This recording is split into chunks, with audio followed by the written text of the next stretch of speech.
Of things I want to talk about. One of them being desperation. So I was on the bus and I was in worship phase, meaning that I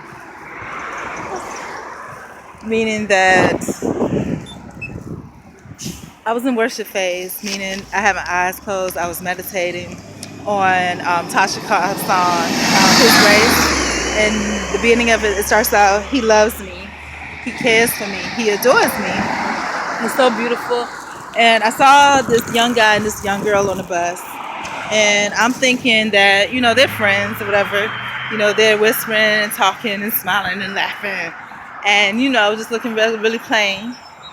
And I mean, it was just beautiful. And then a guy got on the bus, and the guy to me seemed obviously gay. Is what I thought. That he was just obviously gay. And when he talked to the dude was kind of and marginal gay. And and I was thinking to myself, okay, this dude is on the down low, but but it's like it's so normal now, it doesn't even phase. And I think to me, you can clearly tell. Oh, you can clearly tell when people are on the DL and whatever. So, what ended up happening was, so I was worshiping, and I was, being thankful again for, work, being thankful for the guy, introducing the lady as his wife, and thinking it was so cute, the way they were just smiling and whispering and talking, and I just thought it was cute.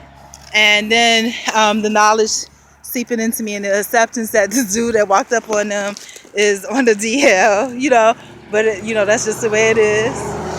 And so I guess, and I figured, ain't nobody paying attention to me, so I allowed myself to zone out, and just kind of be in a state of meditation and worship on the bus. So, the down low guy was just like, oh, I forgot, he said something to me, I couldn't tell if he was asleep or whatever because he just sitting there smiling. And I guess he thought I was listening to their conversation. I was hearing bits and pieces, but I wasn't intently listening. And, and he was a comedian and he was successful because he set up venues and shows and things like that. I heard something that sounded like a snake, but it was like a rattle. But, so I just told him, that's what I was meditating on. And, I was excited about going home because I was thinking to myself, I can't wait till I get back and I'm going to worship. And then, when I said all those blessings and beautiful things, it was like I really wanted to get back to worship, so I did. And then I listened to him continue on, and the girl was like, they knew each other from somewhere. He's like, yeah, it could be Walmart, whatever. But came out, they found that they knew each other because I guess one of the girl's friends, actually, I guess was dating him at one time or something. But the guy was denying it. And he's married, and the guy was just like, oh, basically, he didn't say it this way, but he was basically portraying it as a jump off, that she meant nothing. Because he was just like, oh, and I guess he took her to one of her shows or something, and the girl was impressed because, oh, this is a nice person being nice. And, man, so the guy was just like, oh, she knew what it was from the beginning. So I guess they hid it or whatever. And the girl probably was like, oh, she was happy. She probably needed sex. She probably needed sex and, a friend or whatever. And so, she thought she had made a friend and got sex and he bought her a rose or whatever. And he was like, oh, the mistake that I made was I bought her a flower. And bought her a flower. Y'all can't see, but there's little strands of hair, like, flying over my face and stuff. That's why I'm tossing my head and carrying on. Not that it's really making a difference, but it's a little bit better. But so it was just kind of real funny because he was just like, yeah, I'm not a dog. I've never been a dog. She knew what it was. I shouldn't have bought her the rose. And then he went from saying that she knew what it was, meaning that was he was intentionally hitting it for jump off purposes, to go on to say, oh, well, I shouldn't have bought her the rose. I bought her the rose because I don't think nobody else ever made her feel special, so I was making her feel special. I mean, are you kidding me? And then when you look at people that talk like that, I'm like, he's obviously gay. You know what I'm saying? So the chick that he's dating, or maybe the girl that she was talking about was a transvestite, I don't know. But the chick that he's dating, and whatever girls he's messing with, they gotta know he gay. You know what I'm saying? I'm like, I mean, it's obvious. He's on the DL. Like, that dude could be smoking the other dude that was supposed to be married. on the DL, but I'm sure that happens, and that's why I'm glad that I'm single, even though I have to admit, because I think it's because of my age and hormones or whatever, I do have urges, but they're never fulfilled because I am, I'm outside of the norm. I don't smoke, I don't drink. It's not sexy or cool for me to do that. I do curse, occasionally, and I don't even really want to do that, but now, the good thing is I don't have nobody to curse to because I'm a loner, so it's great. I do occasionally do that now, which I didn't before, but it's me trying to fit in and trying to be cool if I see other people talking about it. Just like at the night job, too, they make stupid racist jokes. And, I mean, they talk about their own race. It's kind of funny. And so I'll try to be cool and try to join in. And it's just, it's stupid. The wrong person here, they can take it the wrong way. But, like I made a joke and a new girl came and she was looking like, what the heck? And I was like, I was just honest with her. I told her, I only do that because they do it and I'm trying to be cool and it doesn't come off the right way. And I was like, they do it all the time. And they, it's even worse because I said something about some Indian dude. Well, anyway, I'm not going to go into it, but really, I had to learn I can't joke like that. Even though they're accepting of it, if somebody wanted to take it and turn it against me, they could. So I cannot do that. I have to keep it strictly professional. And it's like I want to be cool and want to fit in. That's my flaw. Speaking of which, trying to be cool. I didn't mention this was about yesterday. That girl that I met on the bus. Again, trying to be cool because everybody else talk about people. If I get my foot in, I don't realize I'm doing it, but I'll jump into. So I have to watch that because I'm not cool. I will never be cool. And if I put myself into those shoes, then, I have to fight the battles that people that want to be cool fight. And I'm not, that's not a battle I want to fight. So I need to just be accepting of my lameness or whatever you want the young people call it. Be accepting of that, enjoy it, and just breeze out just like that. I'm good. So, so I was just really kind of appalled by that whole thing on the bus because I was just like, really, But anyways, but back to the positivity. The songs that came through my mind was that one, Tasha Cobb, His Grace. He loves me, he cares for me. He loves me, he cares for me, he adores me, watches over me. It's not what I've deserved, nothing that I've earned. And daily, something, something. But it's a beautiful song and reminds me of God's love for me. And there was another song that was in my mind too. It was an 80s song. I forgot what it was. It was some 80s song. I don't remember. It was by some rock group. And it just totally left me because when I started getting to the praise of that song, it left me completely. But yeah, so I'm going back, and I don't know how I'm gonna spend tomorrow. Maybe I'll, eventually I'm gonna have to check my emails and, whatever over the weekend. So, that's what it is. I don't know if I'm supposed to go to that other job on Monday. I don't think so because they don't have the background information. There's no way that I can start without that. So.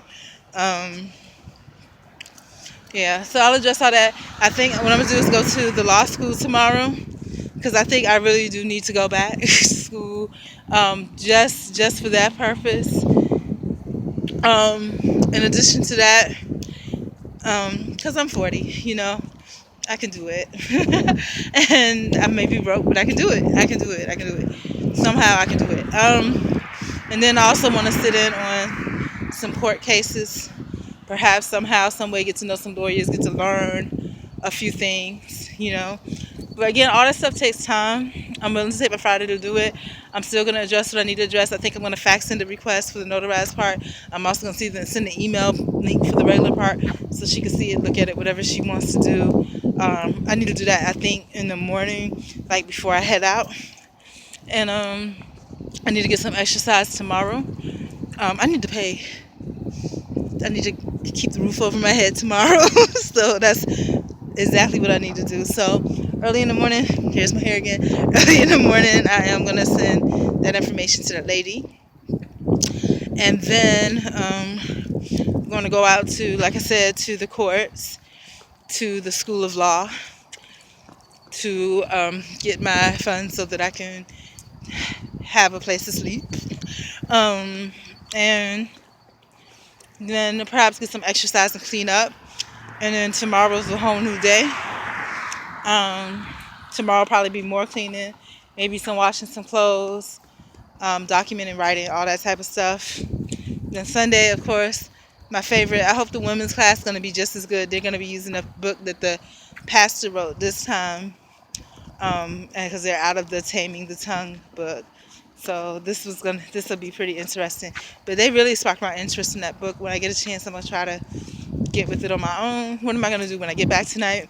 Put this stuff in the fridge. Um, I don't know. Do what I do. Perhaps I might check the emails. I might not because I don't know. We'll see. We'll do some stuff on the computer, basically, and that's about it. Oh, about relationships again, and I don't know. I have to be careful. I feel like what I say, not necessarily because somebody might see, but also I think it puts out an energy too. Like this girl, I don't know. I was thinking about how this is a girl, the new lady at work.